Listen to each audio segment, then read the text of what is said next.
बहुत ही सुंदर रहता है, हरे भरे पेड़ से, खेत से, पहाड़ियों से।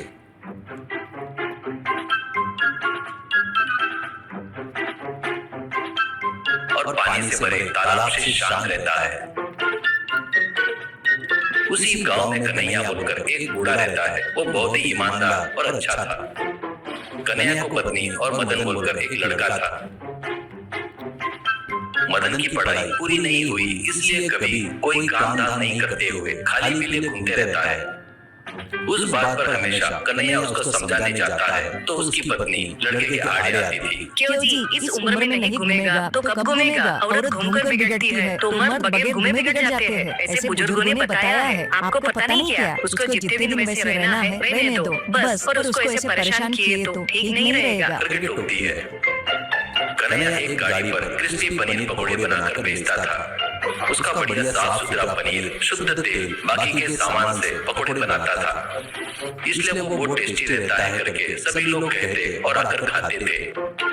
कन्हैया से एक दिन एक व्यक्ति, कन्हैया जी, मैं छोटा था तब से तुम्हारे पास से पकौड़े खाया हूँ। उस दिन से आज तक के दिन तक टेस्ट में कभी फर्क नहीं आया और ज्यादा रेट भी नहीं बढ़ा है। ऐसे से आपको नुकसान नहीं होता क्या? ऐसा कहता है। तो कन्हैया, बेटा वो वैसे टेस्ट लेने का कारण है बगैर मिलावटी का सामान, और रेट बोलते क्या? ज्यादा रेट रखे तो कुछ लोग नहीं खरीद सकते, वो मुझे पसंद नहीं। कम कमाता हूँ तो भी चलेगा, पर मेरे पास आने वाला कस्टमर दुखी नहीं होना चाहिए। ऐसा कहता है।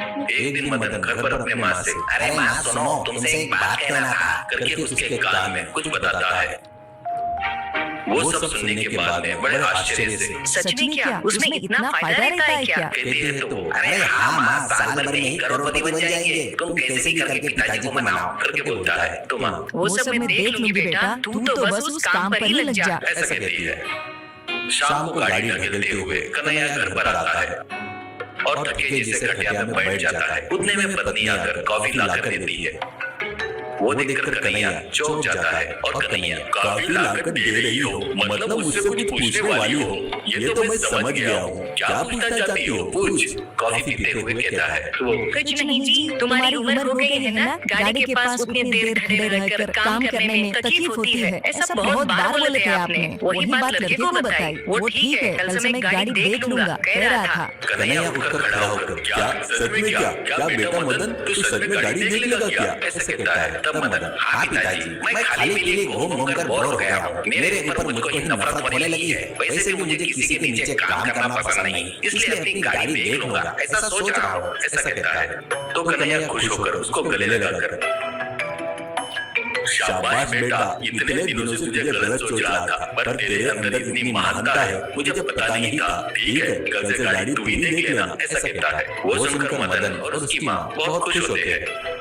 कन्हैया अंदर जाने के बाद मदन, सुनो माँ, पिताजी महीने में गाड़ी पर कितनी लागत लगाते थे? 1.5 लाख और कमाते थे 2 लाख, यानी 50,000 का फायदा। वही मैं अभी लगाने जा रहा हूँ 10,000 ही है। असल में पनीर में रहने वाले पदार्थ अपने को सस्ते में मिल रहे हैं, वही डुप्लीकेट है, अपन वही खरीद रहे हैं। इससे अपने को आने वाले 2 लाख में 10,000 निकाले तो बचे हुए 1,90,000 रुपए अपना फायदा होगा।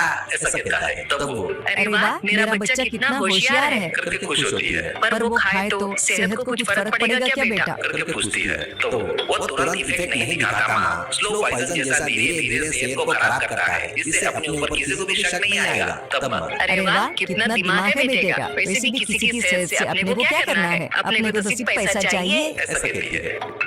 बाद में वो बाजार में जाकर डुप्लीकेट पनीर, मिलावटी तेल, मिलावटी बाकी सामान खरीदता है। उन मिलावटी सामानों से गाड़ी पर पनीर पकौड़ा बनाना शुरू करता है। एक व्यक्ति आकर, क्यों मदन, पिताजी कहाँ है? तबीयत ठीक नहीं है क्या उनकी? करके पूछता है। तो मदन, वैसा कुछ नहीं है जी, मैंने उनको आराम करने को बोला है, उम्र हो गई है ना उनकी। ऐसा कहता है। तो सच है मदन, बहुत अच्छा काम किया, एक प्लेट पनीर पकौड़ा दे बेटा। ऐसा कहता है। मदन ये सब पनीर पकौड़ा खाते रहता है। तो मदन उसको ही देखते हुए मन में, टेस्ट में फर्क पड़ गया तो स्टार्टिंग में ही धोखा हो जाएगा, ये अभी क्या बोलता है देखना पड़ेगा करके सोचता है। वो पूरा खाकर, बहुत टेस्टी बनाया है, असल में बताओ तो तेरे पिताजी से तू ही अच्छा बनाया, ये ले पैसे करके पैसे देता है। तब मदन, अरे हो शुक्रिया शुक्रिया कहते हुए लेता है। वैसे वो पकौड़े बेचते हुए पैसे ले रहा था। 1 महीना होने के बाद पैसा लाकर माँ को देता है तो वो बहुत खुश होती है। एक दिन गाड़ी के पास रहते वक्त पुलिस की जीप आकर रुकती है। उसमें पुलिस वाले ऑफिसर उतरते हैं। वो सब गाड़ी के पास आते हैं। SI you are under arrest करके बोलता है। तब मदन घबराकर अरे क्या हुआ सर, क्या गलती हुई मेरी, ऐसा कहता है। तब एसआई उस ऑफिसर को दिखाकर ये कौन है पता है क्या, फूड क्वालिटी इंस्पेक्टर है। वो तेरे पास के पकौड़े ले जाकर लैब में टेस्ट करवाया, वो पूरी नकली पनीर है, वो खाए तो तबीयत खराब हो जाती है, ऐसा बोलकर उन्होंने कंप्लेंट किया है। ये